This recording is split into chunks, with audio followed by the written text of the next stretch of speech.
Africa is the only continent with most of its natural environment remaining. Ironically, it is the only continent with the fastest degradation of its environment. Africa has a huge Sahara Desert to the north, and it is expanding southwards.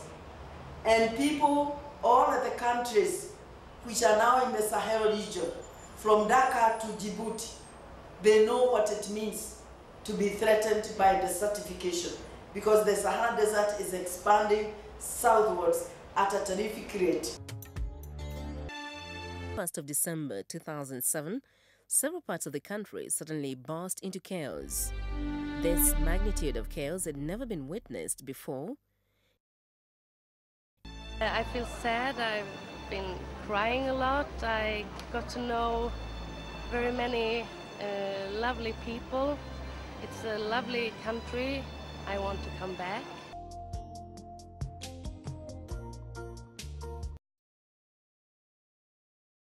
It was formulated basically to empower women who are not able to access commercial loans.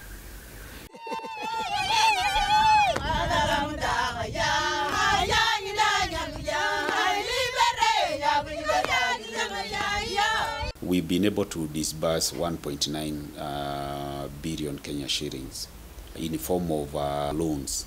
One portion has zero interest. That is the money that we ready to self-help groups or the so-called chamas. It has zero interest, which is very attractive to women entrepreneurs.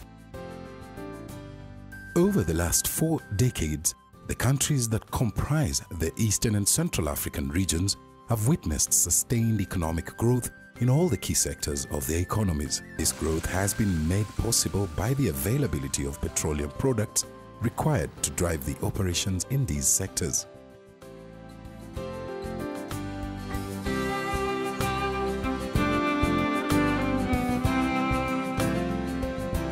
The Kenya Pipeline Company KPC Limited was therefore incorporated as a state corporation in 1973 with a mandate to provide efficient, reliable, safe and cost-effective means of transporting, storing and distributing refined petroleum products from Mombasa to the hinterland.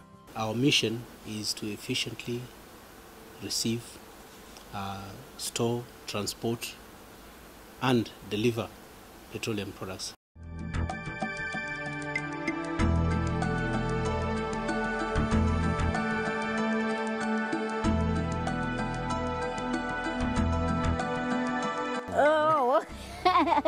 Na walipata fertilizer, hata mimi najua sasa wanaelekea sasa kupata vyakula. Kile kitu tunacho ni kufurahi kwa serikali yetu ya Kenya. Tumepata nyumba zile za blue, kuna nyumba zingine sasa tena zinaendelea kujengwa. Tulijengeana manyumba tukiwa kabila zote za area hii. Tuko na amani kwa sababu hata wale majirani yetu waiko na amani na sisi. Tunalima pamoja na kukula tunakula pamoja.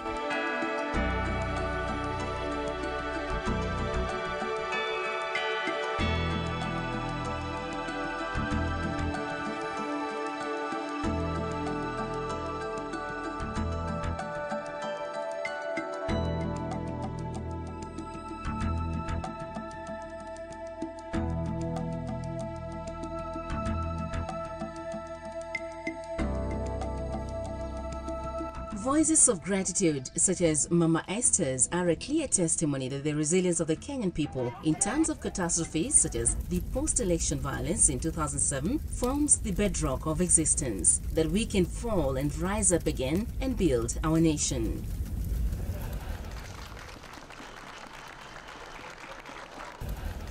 Under Operation Rudi Nyumbani slogan, thousands of the IDPs were flagged off to return to their homes or alternative settlements. Now tuendelee sote turudi nyumbani.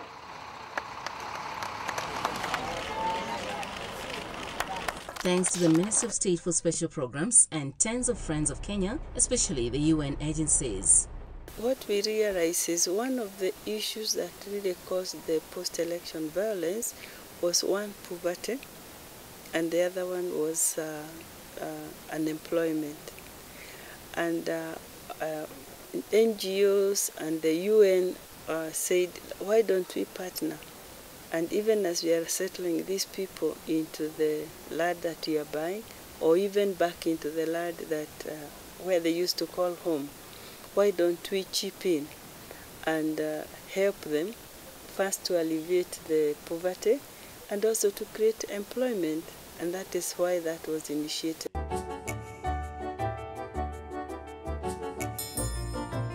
It was found and seen to be one of those, an avenue through which the civil society could come together, articulate the needs, their needs and the issues that they wanted to place before the other important partner, which is government, for absorption in the policies and programs. We identified very specific quick gain activities, and the first one was really to build the credibility of HENET in the ministries of health, top level, from the permanent secretaries to the health sector coordinating committee, and among the 10 they were called health donors.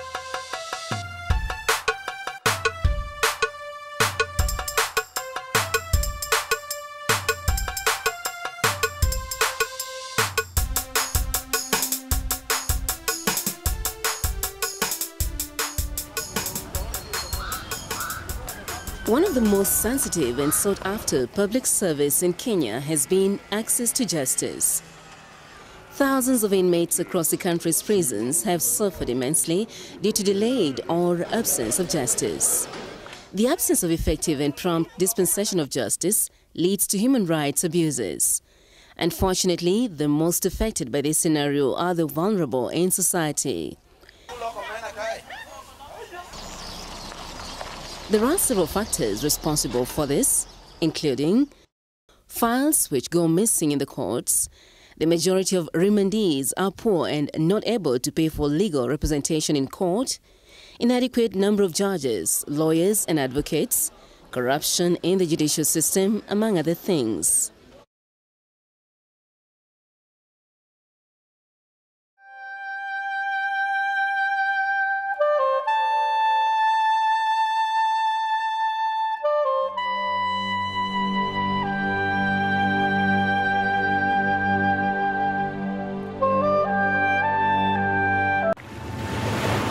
The coast of Kenya is one of the best regions to visit, and indeed it is Africa's best tourist destinations. The irony is that the area is also one of the poorest, with very high illiteracy levels, standing at 76%. The area is also famous for rich cultural practices and beliefs, which unfortunately impact negatively on children's welfare. It's on realization of this gross violation and denial of children's rights, among other things, that AMREF, in partnership with other stakeholders, launched the Child-Focused Development Project. It purely focuses on the child, gives a voice to the child. And we are trying to pass or educate our children on their rights as children. Since its inception in 2009 on a pilot basis, the Child-Focused Development Project has witnessed phenomenal growth.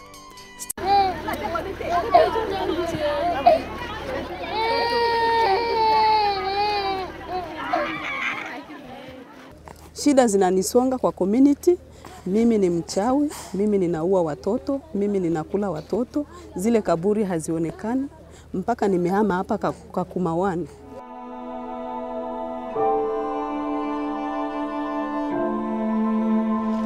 Wako left Ethiopia with his wife, 2 children and his sister, leaving behind 2 other children whom he has never seen again ever since.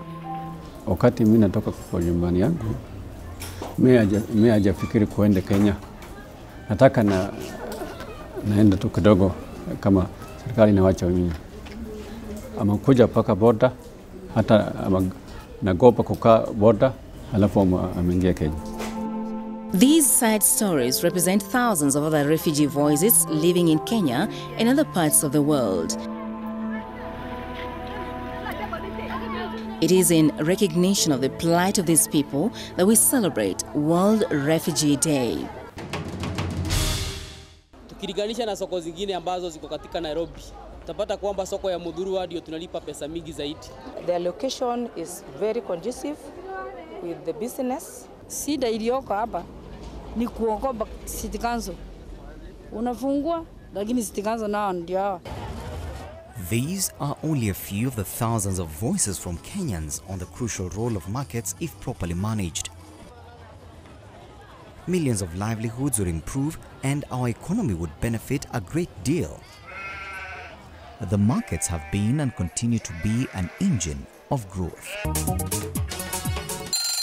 Are you searching for your ideal piece of land? Search no more. The Land Investments Expo, 1st to 3rd August at the KICC. Variety of land sellers all under one roof. Opportunity of a lifetime that you should not lose. It's the land you want.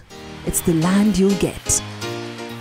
The PBO's contribution to Kenya's development can't be ignored. Let's take the health sector for example. 51% of healthcare services are provided by government, 34% by private sector and 15% by public benefits organizations. This is equivalent to 15 billion shillings or 2 level 2 hospitals per county. Money which if removed would leave a big gap. Civic education from 2000 to 2007 supported constitution making, leading to enhancing citizen participation in governance, elections and referendum. The 2010 constitution is a people's constitution, a culmination of their efforts and one of the best in the world. They need us because we need them. Karibu Kenya, karibu watalii.